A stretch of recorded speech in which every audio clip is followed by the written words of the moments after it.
أكبر الله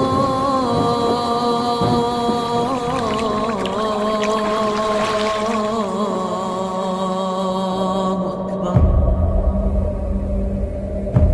ముస్లిం సోదరులు, ఈ మాటలో ఉన్న సోదరభావం మనసుల్లో ఉండేది కాదు. రోజుకు 5 సార్లు వినిపించే ఆజాన్ తప్ప మైనార్టీల బాధలు ఎవ్వరికీ వినిపించేవి కావు. ముస్లింలంటే మైనార్టీ ఓట్లుగా మాత్రమే చూడబడేవారు. వాళ్ల బతుకులు, బాధలు, వ్యధలు, రొదలు ప్రభుత్వానికి పట్టింపులేని అంశాలుగా ఉండేవి. తమ కష్టాలు తీర్చమని దేవుని తప్ప ఎవ్వరినీ అడగలేని పరిస్థితి ఉండేది.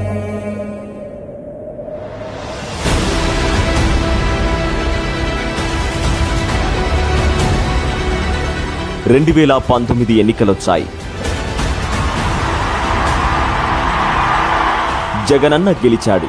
జగన్మోహన్ రెడ్డి అనే నేను మైనార్టీల మనస్సుల్లో భరోసాని నింపాడు. మైనార్టీల గురించి దూరదృష్టితో ఆలోచించాడు జగనన్న. నవరత్నాలలో మైనార్టీలకు ప్రత్యేక స్థానం కల్పించాడు. పథకాలన్నీ వారికి సక్రమంగా అందేలా చూడటానికి 3 కార్పొరేషన్లను ఏర్పాటు చేశాడు. 10 సంవత్సరాలకు గాను మైనార్టీ సబ్ ప్లాన్లను రూపొందించాడు. మైనార్టీల సమస్యలు పరిష్కరించాలని జగనన్న అనుకున్నాడు. మైనార్టీలకు ఇచ్చిన ఎన్నికల హామీలు నెరవేర్చిన జగనన్న టీడీపీ హయాంలో 2600 కోట్ల రూపాయలు మాత్రమే ఉన్న మైనార్టీ వెల్ఫేర్ ఫండ్ ఈ ప్రభుత్వంలో దాన్ని 10 రెట్లు పెంచి 21,090 కోట్ల రూపాయలు ఖర్చు చేశాడు. దేశంలో కూడా ఎక్కడా లేని విధంగా తొలిసారిగా రిజర్వేషన్లు కూడా వర్తించిన పరిస్థితులు ఎప్పుడైనా వచ్చాయి అనంటే అది కూడా ఆ దివంగత నేత ప్రియతమ నాయకుడు రాజశేఖర రెడ్డి గారు నాన్నగారి వల్ల జరిగింది అని చెప్పి చెప్పుకునేదానికి కూడా ఒక కొడుకుగా గర్వపడతా ఉన్నాను అని చెప్పి కూడా ఈ సందర్భంగా తెలియజేస్తా ఉన్నాను. నాన్నగారు ఒక అడుగు ముందుకు వేస్తే నాన్నగారి కొడుకుగా మీ జగన్ 2 అడుగులు ముందుకు వేస్తా ఉన్నాడు అని చెప్పి కూడా సగర్వంగా ఈ సందర్భంగా తెలియజేస్తా ఉన్నాను. మైనార్టీల విశ్వాసాల్ని, వారి నమ్మకాలను గౌరవించాడు జగనన్న.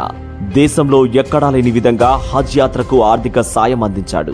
ఇమాముల, మ్యూజినుల గౌరవ వేతనాన్ని 15,000కు పెంచాడు.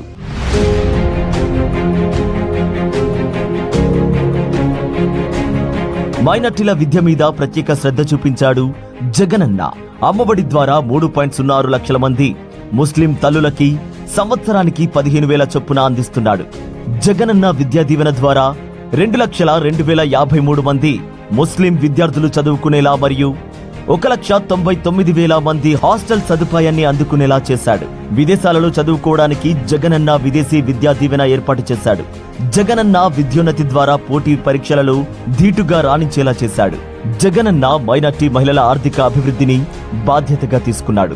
వైఎస్ఆర్ చేయూత ద్వారా 2,24,334 ముస్లిం మహిళలకు లబ్ధి చేకూర్చాడు. వైఎస్ఆర్ సున్నా వడ్డీ ద్వారా 4,21,462 ముస్లిం మహిళలకు ఆర్థిక సాయం అందించాడు.